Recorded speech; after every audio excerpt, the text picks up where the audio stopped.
Salut à tous, mon invité du jour a une énorme pression sur les épaules. Représenter la France à l'Eurovision en mai prochain et éviter l'humiliation comme l'année dernière. Bonjour Amir. Bonjour Julien. En première question assez simple, pourquoi vous? Pourquoi est-on venu vous chercher et pour quelles raisons vous avez accepté?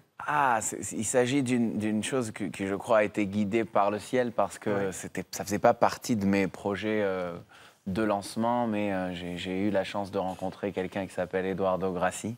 Et Eduardo est en fait le nouveau chef de la délégation française à l'Eurovision qui, lui, a décidé d'entreprendre et d'essayer de faire bouger des choses dans un sens positif pour la France. Et il vous a repéré sur Internet, sur les réseaux sociaux? Comment il vous a trouvé? C'est l'ami d'un ami, on se rencontre d'une manière complètement innocente et pas en rapport avec le travail. Et c'est là qu'en faisant connaissance, il me parle de ce qu'il est en train de faire et il découvre que j'ai un album qui est sur le point de sortir et que j'ai des chansons, il veut les écouter, il les écoute, ça lui plaît. Et la chaîne valide aussi, parce que France 2, voilà, qui est le diffuseur, doit valider derrière. Exactement, il a choisi une chanson, m'a proposé. Quand j'ai dit oui, il est parti voir Nathalie André, Vincent Mellet, Delphine Ernotte, il leur a dit écoutez ce titre que j'ai trouvé. Et quand ils ont validé le projet, on a commencé à... Alors, vous allez représenter la France avec le titre J'ai cherché. On va regarder un extrait du clip et après, vous continuerez avec la guitare que vous avez avec grand plaisir. Regardez. Tu as tué la peur qui dormait là dans mes bras. You're the one that's making me strong. I'll be looking for you, like the melody of my song.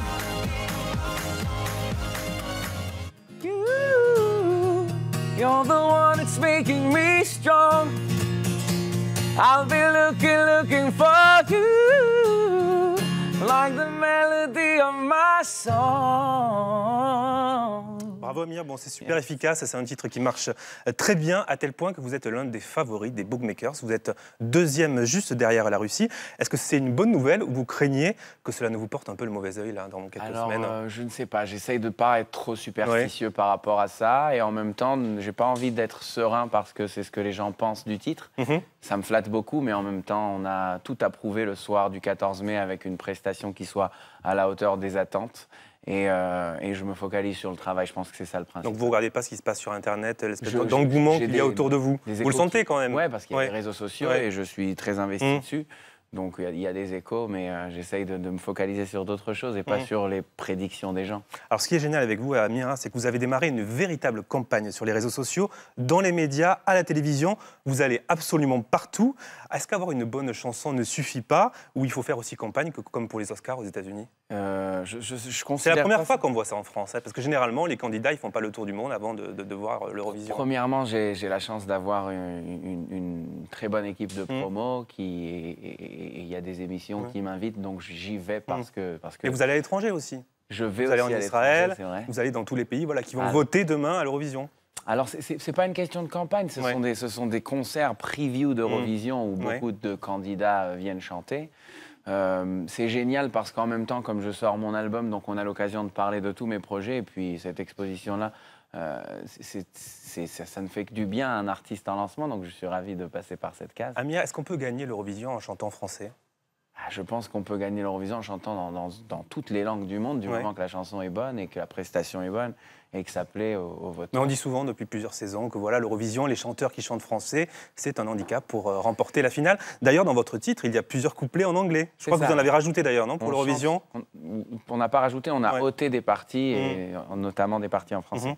Mais je pense que... je vais vous dire quelque chose. Vous savez quoi, maintenant, avec un peu de recul, le fait d'avoir eu cette chanson franco-anglaise, c'est parce qu'elle a été écrite comme ça depuis le premier jour.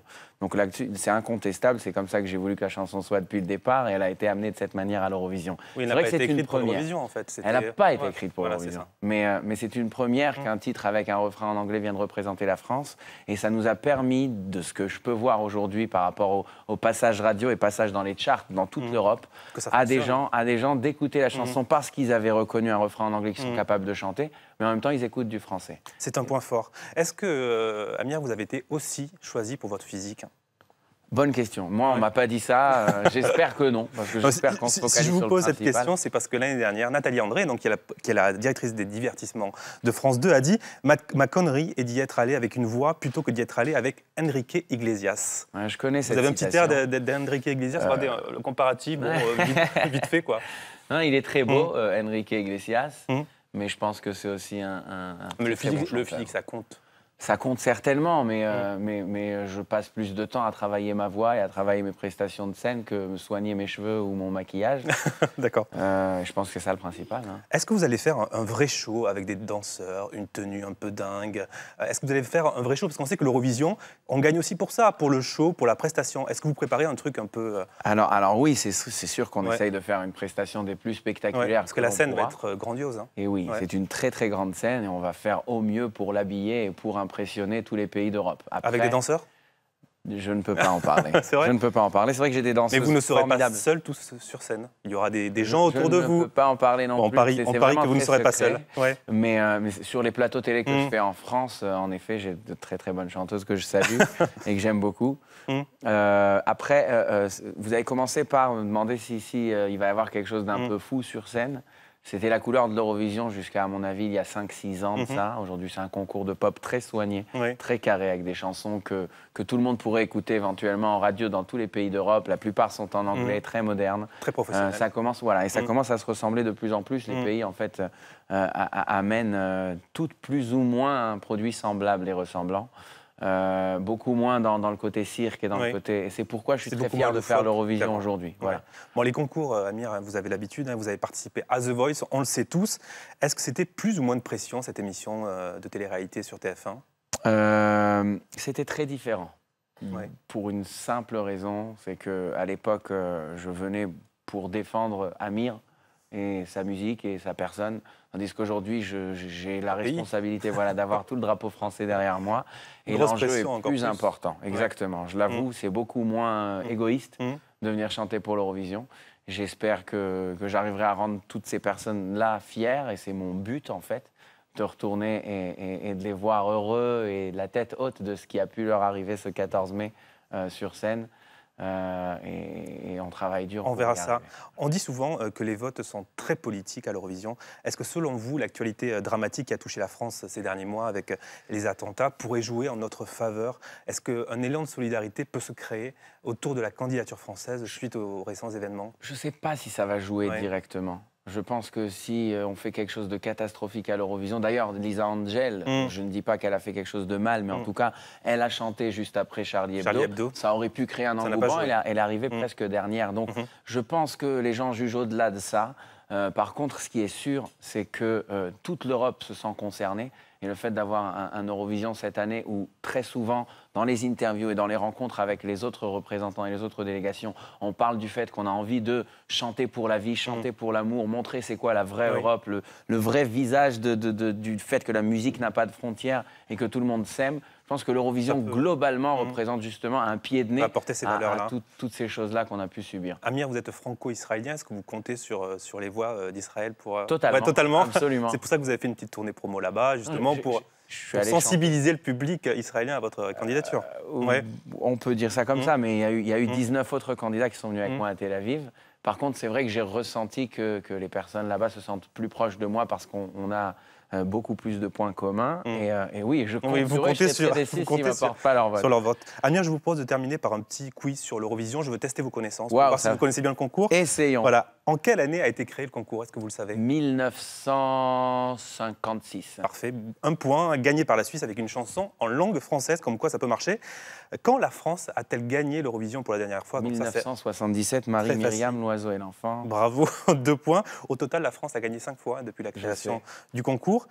À quelle place a fini la France l'année dernière? Alors là, je risque de me tromper. Je ne sais plus si c'est 25 ou 24. Bah, c'est 25. 25e sur 27, donc avant-dernière, c'était Lisa Angel, vous l'avez cité. Et enfin, dernière question, la plus difficile, par combien de téléspectateurs a été suivi l'Eurovision à travers l'Europe l'année dernière? 197 millions. Mais vous avez révisé vos fiches, c'est pas Ouais, possible. je suis dans le bain. Donc 197 millions exactement, et c'est le divertissement le plus regardé au monde, et 4,4 millions de téléspectateurs en France. Voilà. le cas. Et Bon, mais bravo, j'espère vous avez plus 5 sur cette 5. année. Merci beaucoup. J'espère que vous aurez le même score à l'Eurovision.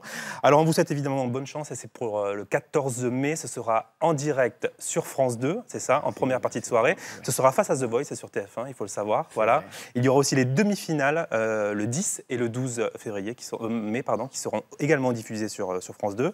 Voilà. France 4, les France 4, absolument. Vous avez bien révisé vos fiches, c'est très bien.